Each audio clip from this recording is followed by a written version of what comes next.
चलिए अब हम लोग सर्वो मोटर के बारे में बात करते हैं। देखिए सर्वो मोटर जो है, जो आपकी single phase squirrel cage induction motor होती है, उसका सुधरा हुआ रूप या कह सकते हो विकसित रूप है। स्क्वायरल केज इंडक्शन मोटर जो होती है सिंगल फेज, उसका विकसित रूप आपका सर्वो मोटर है। ठीक है, सर्वो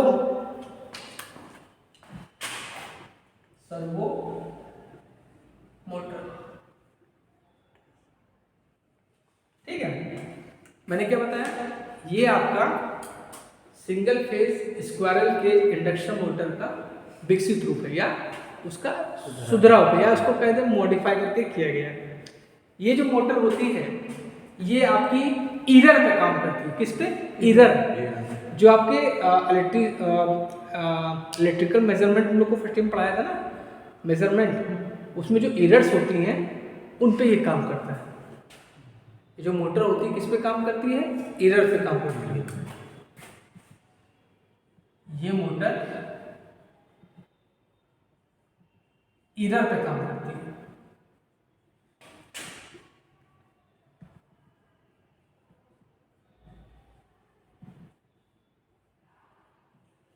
किस पे काम करती है? ईरर पे। ठीक,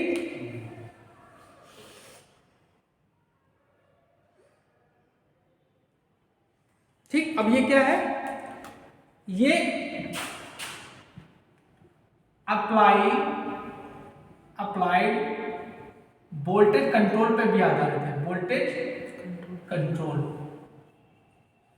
अप्लाइड वोल्टेज कंट्रोल पे भी ये आधारित है। ठीक, अच्छा।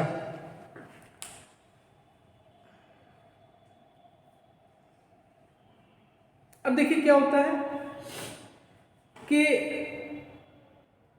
इसमें क्या होता है, हमने क्या बताया, ये स्क्वायरल केज इंडक्शन मोटर का सुधरा रूप है। इसमें क्या करते हैं हम लोग, इसकी जो आपकी स्टेटर वाइंडिंग होती है उस पे आर और सी को क्या करते हैं, स्टेबल कर देते हैं। रेजिस्टेंस और कैपेसिटेंस को हम लोग स्टेबल कर देते हैं। ठीक है, जैसे मान लीजिए ये आपकी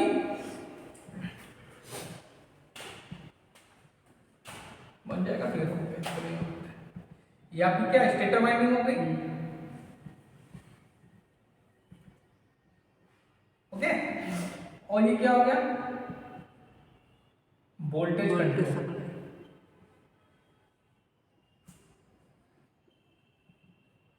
स्टेटर वाइंडिंग से तो कंट्रोल करोगे। ठीक है, और ये क्या हो गया आपका,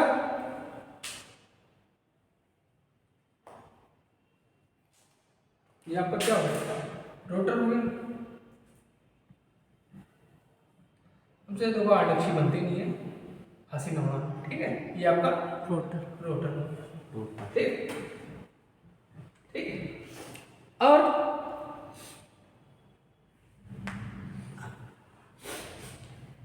अब इसी वाइंडिंग पे हम लोग क्या किया, ये आपकी वाइंडिंग है, इसी वाइंडिंग को हम लोग यहाँ इंडिकेट कर दिया थोड़ा। ये आपका ये वाइंडिंग हो गई, यहाँ पे हमने कैपेसिटर लगा दिया। ठीक है, और ये क्या हो गया आपका, सिंगल फेज एसी सप्लाई। समझ में आ रहा है?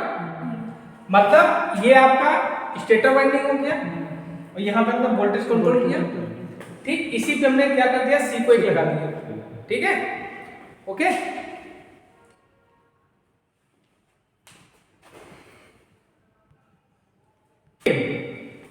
हमने क्या बताया आपको कि स्क्वायरल केज इंडक्शन मोटर का क्या मॉडिफाइड रूप है ये। ठीक, तो हमने क्या बताया, ये जो आपका स्टेटर है इस पे दो वाइंडिंग होती है, आर और सी। आर मतलब रेफरेंस, सी फॉर कंट्रोल। ठीक, अब ये जो एसी सप्लाई दी गई है इसको एम्पलीफायर के थ्रू इस पे दी जाती है। ठीक है, अब इसमें क्या होता है कि ये जो वाइंडिंग होती है, क्या हमने जब तुमको स्टार्टिंग में सिंगल फेज इंडक्शन मोटर बताया था, तो दो वाइंडिंग किस पे, कितने एंगल पे स्टेबल होती है? 90 डिग्री। ठीक है, तो आपकी जो रेफरेंस वाइंडिंग या कंट्रोल वाइंडिंग, ठीक, एक कंट्रोल वाइंडिंग भी कह सकते हैं। ठीक है, समझिए। तो क्या होता है कि हमने क्या किया कि इसमें क्या होता है कि जब हम जो आपके रिफ्रेश वाइंडिंग है, ठीक, उसके AC एक्साइटर पे, रिफ्रेश वाइंडिंग इसमें होगी, उसके AC एक्साइटर पे हम लोग जब क्या कहते हैं, एरर सिग्नल्स देते हैं, ठीक है, एरर सिग्नल देते हैं तो क्या होता है, तब जो उसका रोटर होगा वो घूमेगा नहीं, मतलब जो एरर सिग्नल 0 होगा, जब एरर सिग्नल हमने नहीं दिया तो रोटर आपका घूमेगा नहीं, घूमेगा, मतलब जब इस पे हम सिग्नल देंगे, ठीक है, तो क्या होगा, रोटर आपका नहीं घूमेगा। लेकिन जैसे ही इधर हम पॉजिटिव और निगेटिव देते हैं तो ये रोटर आपका घूमने लगेगा, समझ रहे हो। जब इस पे हम सिग्नल देने लगेंगे, ठीक है, एरर सिग्नल, तो रोटर आपका क्या करेगा, घूमने लगेगा। ये तब तक घूमेगा जब तक सिग्नल आपका 0 नहीं हो जाए, एरर सिग्नल आपका जब तक 0 नहीं हो जाएगा तब तक ये रोटर घूमता रहेगा, ठीक है। मैं फिर से बता देता हूँ, इसका वर्किंग प्रिंसिपल क्या होता है, सिंगल फेज इंडक्शन मोटर के समान ही होता है। इसमें 2 वाइंडिंग होती है, एक रिफ्रेश, एक कंट्रोल, या कह सकते हो ऑक्सिलरी और मेन, ठीक।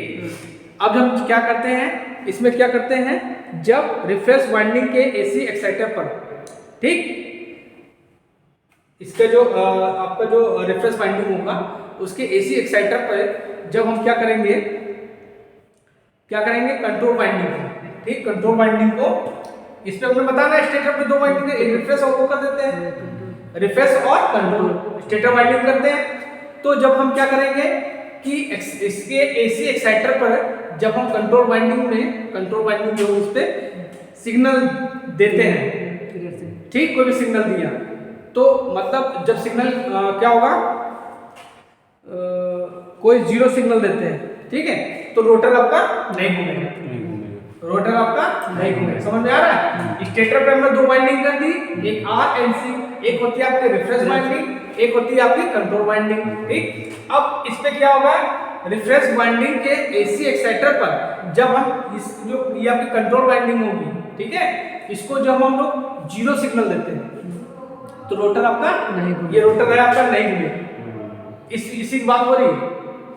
इस वाइंडिंग को, इस पे कौन सी वाइंडिंग बनाई गई, इसमें रिप्रेजेंट किया गया तो 0 सिग्नल देते हैं तो रोटर आपका नहीं घूमता है। लेकिन जैसे ही आपका एरर सिग्नल पॉजिटिव या निगेटिव, एरर सिग्नल क्या होता है, पॉजिटिव और निगेटिव होता है, जैसे देते हैं तो ये रोटर आपका घूमने लगता है, ठीक, और ये तब तक घूमेगा जब तक आपका एरर सिग्नल 0 ना हो जाए। यही इसका सिद्धांत है, ठीक है।